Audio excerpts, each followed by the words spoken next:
Good morning and welcome to Morning Movie News, where today we have a real good gossipy episode of the show.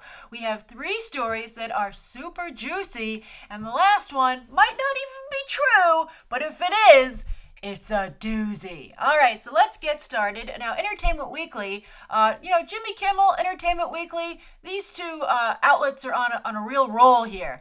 Jimmy Kimmel's getting all the trailers, and Entertainment Weekly is getting all the comprehensive looks at films. They just did a Star Wars big issue, and then right on the heels of that, they have their Captain America Civil War issue. And I'm spinning some of the stories out into their own episodes, but something I wanted to discuss today was their discussion of this big fight, that we've seen from the trailer already that takes place at the airport, right? So what they are calling it, and this is so basically what's so good about this, it's it's a real fluff piece. I have to say, I think overall the Entertainment Weekly coverage is a little fluffy. We're so far out from the movie. I think that's partially to blame. I mean, it's not right before the movie's release, but Captain America Civil War has to get the publicity machine moving because they took such a long time to get it going because they wanted to give Star Wars a wide berth. I'm surprised that they waited so long, though, and then couldn't wait the extra few weeks for Star Wars to come out, because I feel like with Batman v Superman and Captain America Civil War pushing so hard right now, and X-Men Apocalypse is going to dogpile on this, probably the week of Star Wars almost starts to become old news, and Star Wars has to be something that people are excited about for weeks. It has to have longevity. I guess, Batman was going to step up its game anyway, so Batman v Superman, I'm sorry, Superman, I left even out of the title, so they were like, oh, we should get Civil War in there so people remember both of them. But don't forget, Batman v Superman comes out in a little over 2 months only, so they have to advertise. But, I think that I would have tried to focus a little bit more on Star Wars, right? I think Star Wars is just on the cusp, I feel. We'll see. I want it to be a big hit. We all want it to be a big hit, not only as fans, but anyone who has to do anything with the industry. We're in the middle of a drought, kind of. We need the rain. Make it rain, Star Wars. All right, so anyway, what was the Civil War coverage that I've decided to put in Morning Movie News? What didn't warrant its own episode? Well, that's because I just don't think we have enough information yet. So anyway, they're talking about the big fight at the airport, and they're calling this the splash page fight. And that's in reference to comic books. And a splash page is something that takes up usually, I'd say sometimes it's not a double page spread. I don't think it can be, but it's something that's like a real showstopper basically in the comics. It's basically where you say to your artist, because I've been fortunate enough to write some comics and had my own splash pages, and that's basically where you're like, this is a real epic wow moment. Go to town, artist. So you would think that this would be where the cinematographer would really go to town, I guess, and the fight choreographer. So we'll see how this fight plays out. But anyway, in their discussion, but I liked the comic book, reference, tipping of the hat. So kudos to the Russo brothers for that. But what I thought was really interesting is that they divulged some of the fights. So we have some versus episodes coming your way based off of these fights. But so they didn't quite break down as we had anticipated. So here, one thing, they have Black Widow fighting Ant-Man. Did not see that coming.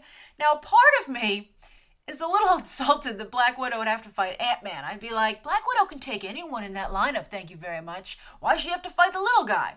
But let's also remember that Ant-Man was able to take down Falcon, so he is a strong contender. So I'll be curious to see how they say Black Widow thrashes him in the article, so I'd be curious to see, maybe Ant-Man doesn't want to hit a woman. Maybe he's like, Hope Van Dyne is watching this, and she's a big Black Widow fan, so I'm kind of stuck. But anyway, then it was really interesting. They said that they said Hawkeye and Scarlet Witch were firing into the air. It's something imaginary because it would be added in post, and I believe that's Vision, because they were really clear that War Machine and Iron Man were flying invisibly, because again, those would be added in post towards Captain America, and I'm assuming Bucky, right? And also Falcon. Obviously, Scarlet Witch and Hawkeye aren't going to be firing at Falcon because he's on their side. So obviously it's Vision.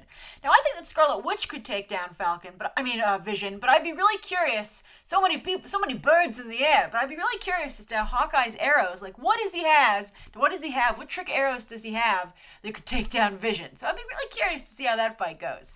Now we had thought there was a Black Widow Hawkeye fight, and there must be. Maybe after she gets done fighting Ant-Man, she does it really quickly, and she then runs over and starts beating up on Hawkeye. And he's like, I thought we were friends, because that's the first versus episode that I did. And there apparently is footage of them hitting each other. Who knows if it's during this fight or not. But anyway, that's the first story of the day. And I'm curious, what do you think of that breakdown of the combatants? What do you think of the splash page term? And also, you've seen the shot. It's when they're all running across the tarmac and Scarlet Witch takes into the air. Do you feel it has the same power as a splash page in a comic? I feel personally, I'm very excited for Civil War, by the way. I'm just, as one of you said, keeping it 100, but the thing is I thought the shot in Avengers Age of Ultron where they all like slow motion went across the screen, in a punch, whatever thing, they're all getting ready to attack the Hydra base. I thought that was a better splash page. That to me was the splash page. That had the real wow factor. And it actually looked like a lot of comic book pages, come to think of it, and covers, when everyone's mid-fight. So we'll see. All right, I guess it's hard to do a splash page without slow-mo, because slow-mo kind of freezes things to almost like it is a still comic book piece of artwork. And, when they just keep on moving, it's hard to see. So that's the first story of the day. Now, the second story of the day is about the Han Solo movie, which is so far away, but they're still trying to cast it now. Like, I believe it shoots in 2017 for a 2018 release. That's ridiculous. So they're looking for someone pretty young because he'll be, he'll have ripened by the time the movie comes out.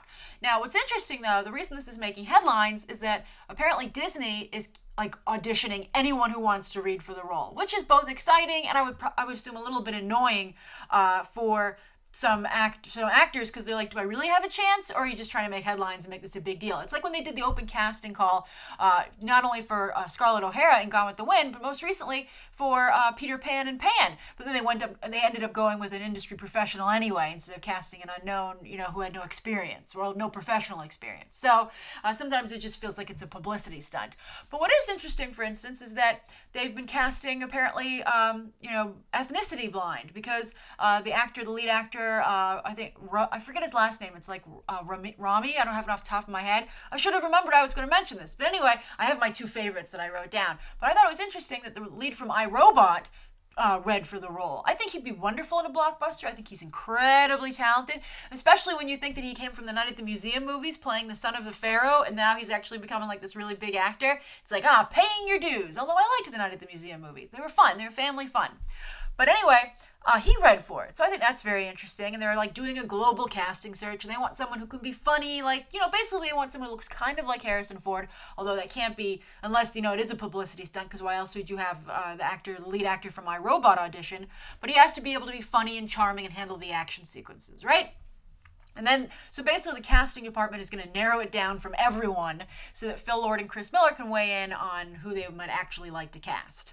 Now, I would like Taron Egerton to be, when I saw Kingsman: The Secret Service, I was like, that guy's so charismatic. He could be the next, he's the next person I could see maybe playing Han Solo, and I wouldn't feel bad about it, because I would be like, you're no Harrison Ford. With him, I think he could do it. But Taron Egerton is in so much demand, and he's doing another Kingsman. I mean, there's fights over his time. People have to, schedule his timing issues so he can be available for their projects. He's in such demand. But he's still free for 2017, I think. But anyway, he's also the new Robin Hood. Maybe they feel he has too many franchises, so he can't be Han Solo. Now, one person who did read, who I think would be excellent, is Ansel Elgort. Now, he comes from The Fault in Our Stars, so some, fanboys might be like, that's lame, that's not Han Solo. But I think he could do it. I think he's very talented. I think he's very charming. And I think he can be very funny. He had a fun cameo in Paper Towns. So he's someone who I would be keeping an eye on if I were the casting agent on this project. Or if I were Phil Lord and Chris Miller, I'd be like, show me Ansel Elgort's audition tape. Hopefully it doesn't suck. But I'd be very curious to see who they end up casting. I also thought the actor who played a young Harrison Ford in The Age of Adeline looked a lot like Harrison Ford. That was one of the coolest things about the movie in the trailers. You might recall, that's something I remarked on, was how much he looked like young Harrison Ford. But, it's not just all about looks. It's about the soul of the character, and I'd be very interested to see who they end up picking. All right, so anyway, that's the second story of the day, and I'm curious, do you like Ansel Elgort or Taron Egerton? Do you agree that Taron Egerton's too busy? What do you think of casting a different ethnicity for Han Solo?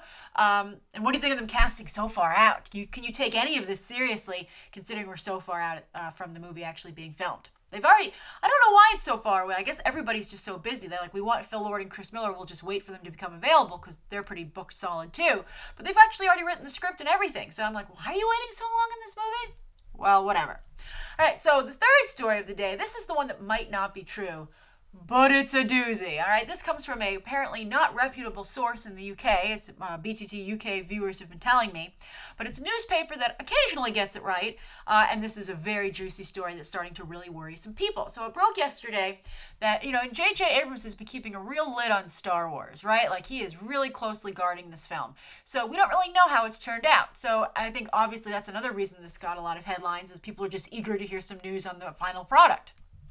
So anyway, this has to do with Lupita Nyong'o and a very embarrassing and also very really Tinseltown, like horrible development, like the evilness of business, right? So the headline is that Lupita Nyong'o had to be cut from most of her scenes had to be cut from Star Wars because JJ Abrams wasn't happy with her performance and he felt that she did a poor job. It just didn't come together, but not like the visual effects were to blame. Like the article says, he didn't think Lupita did a good job.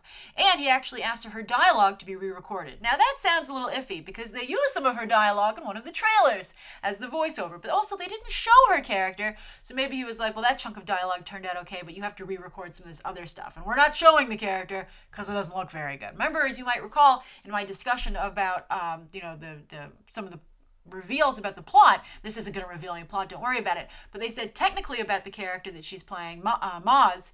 I think it's Katana, or no, that's what it's not. It is. It's like Kanata or something. I'm sorry, I keep wanting to say the sword, and also the DC character. But anyway. They wanted to make it look as much like a puppet, like a practical effect as possible, even though it was CGI, and maybe that didn't work out. But anyway, what really surprises me about the story, well, there's a lot of surprises here. One, this is an Oscar winner. How can her performance be so bad it needs to be cut, right? And also, JJ, were you there with her on set? Couldn't you have corrected her while this was going on? Why is it so horrible that you're surprised in the editing room, right? You're like, oh my God, it's maybe he thought he could fix it in post. I don't know. But that seems not particularly a professional. But here's what really bothers me and why this would be such a juicy story in particular. And that's that they basically have JJ Abrams, or however this story leaked, throwing her under the bus. Because usually when this happens, they'll say, it just didn't come together the way we wanted it to. Or we felt like it didn't fit with the story. All those polite white lies to make people feel better, about the whole situation and to save face for, the person who got cut, right? That's usually the way it goes. So to outrightly have this rumor get out, and I wonder how it got out, like who would do this to poor Lupita, to actually say, no, Lupita just stank, is like, wow, that is real slander. And Lupita Nyong'o is trying to get more on camera instead of just doing, and also, by the way, come to think of it, she's doing motion capture for The Jungle Book with Jon Favreau, and he doesn't seem to have wanted to cut her out, right? Unless that's the next headline. So I don't know. I think Lupita might be wronged here, and JJ might be trying to save face by blaming it on someone else. Or maybe the whole thing isn't true. So we'll see what happens. We'll see how much she's in the movie. But it sure is, I said, it's a real juicy story. All right, so it's gossip. Might not be true, but it was so incredible that I think we need to keep an eye on it. And thank you for those of you who alerted me to this story. I always appreciate it when you guys send me news tidbits. All right, so on to the viewer question from Jake Quinn. And Jake says, "Hi, Grace. I'm a big fan of the show, and I watch morning movie news every day during my breaks at college." Oh, excellent. I hope it's going well. This might be a silly question. Of course not. But I notice that Hollywood is constantly remaking genre and blockbuster films to make more money from them. But I never hear about them remaking award-winning films. I would assume that they wouldn't get a lot of money compared to a blockbuster, but wouldn't the remade award-winning movie, if done right, be able to get those awards or nominations again? And wouldn't more awards and nominations look better for the studio and build strong relationships with actors and directors? I would really like to know your thoughts on the situation, please, and keep up the amazing work. And I'm sorry this is not on Morning Movie News. He didn't ask it in the comments for Morning Movie News, but the question came to my mind while watching this video. And then he put some great emojis. No worries, Jake. Whenever I see a question asked anywhere, if I think it's a good fit for Morning Movie News, I will certainly copy and paste it to my list of things to cover. So as for your question, that's very interesting. Now, I think you have to understand how remakes work in the blockbuster genre area as well. I think that usually they get remade for a couple of reasons, right? It's to improve on the visual effects. They're like, well, that was good then, but imagine how good a job we could do it now, right? They also sometimes redo things for tone. Like, for instance, look at, the gritty realism, which is gripping the industry with the genre and blockbuster films. So you see that applied, for instance, to James Bond. So James Bond has always been remade. But, you see sometimes remakes made for that reason, for a new audience, the new audience tastes, etc., etc. Also, sometimes they do an update in terms of the casting, right? Maybe they change the ethnicity of some of the characters. For instance, Creed, I think, isn't a remake, obviously, but that's a really smart modernization of the Rocky franchise. So that's a great example of that. So they try and make it reflect the way that society has changed. They're like, that was a great story, but it's not really going to connect with viewers today because society and the world has changed so much. So let's change it up to reflect that, but it's still a good story that people should know. So that's another reason that and that, by the way, can also be done with award-winning films. But the reason that this is the thing. Blockbusters, while people enjoy them, aren't usually considered perfect, right? That's one of the reasons they aren't big awards winners. That's changing, especially as gritty realism grips the genre in the blockbuster, because genre films and blockbusters, because they get so no one's going to remake The Dark Knight, no one's going to remake Mad Max Fury Road, because those are works of art and blockbusters. So that's something that's changing in that arena. But the thing is that for the most part, there's always, for instance, nobody wants to remake Back to the Future, but they might continue the franchise. They might continue Jurassic World, right? So that's one reason. Also, in terms of far as continuing films, so they're not perfect. So sometimes that's why people feel they can be messed around with, and it isn't sacrilegious. But also on that note, you can continue franchises because people have a real affinity for them. They are used to going to see them, right? Everybody loves to go see the Jurassic Park movies and has gone to see them. People love the Back to the Future movies. And people rewatch them all the time at home and on their devices because they're just so popular. So that's why they get continued and remade because there's an audience, a built-in audience. But I think for a lot of these award winners, there was never a big audience. Like for some there is, obviously, like The Sound of Music and Gone with the Wind are two of the most financially successful movies of all time, adjusting for inflation. Like other movies still can't catch up to them almost.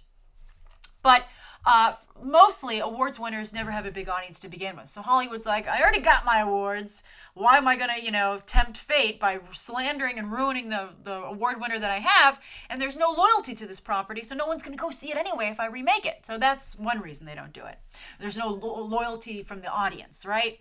The other thing is that the sacrilegious angle. I mean, these films won awards for a reason, so it would really be in bad taste to try and redo that person's performance. It's like, and I think that, with blockbusters, they're popcorn flicks. So, except for a couple of hallowed, franchises, and even I think Hollywood's nothing's sacred when it comes to blockbusters, we're discovering. But then sometimes they'll pay the price for that too, though. But I'm sorry, it's very late. Actually, I'm filming this before they drop the trailer for Batman v Superman: Dawn of Justice, because I'm going to be sleeping in tomorrow. But anyway, I feel that with that situation, awards films, you're just not going to remake it, and I think the audience would actually have a very bad reaction to it. Oh, this is what I wanted to say. Also, I think that I think people would be upset with the idea of not watching the original for these award-winning films. I think you should go and see these movies, even though they're older. They made good movies at all times, and I think that Hollywood, particularly Hollywood, because they work so hard on that, and I think Hollywood often feels that that's the best of what they have to offer. It's the true art, so they don't want to rework other people's art because then someone's going to do it to them. So I think that's another reason as well. But anyway, that's a great question, Jake. I'm sorry I'm a little tired in answering it, but I'm getting my energy up for Batman v Superman: Dawn of Justice. Very excited. I hope you enjoyed today's episode of Morning Movie News, filmed in advance and uploaded very early as a result. And I look forward to continuing the discussion about these stories down below. And you can check out some other episodes right now.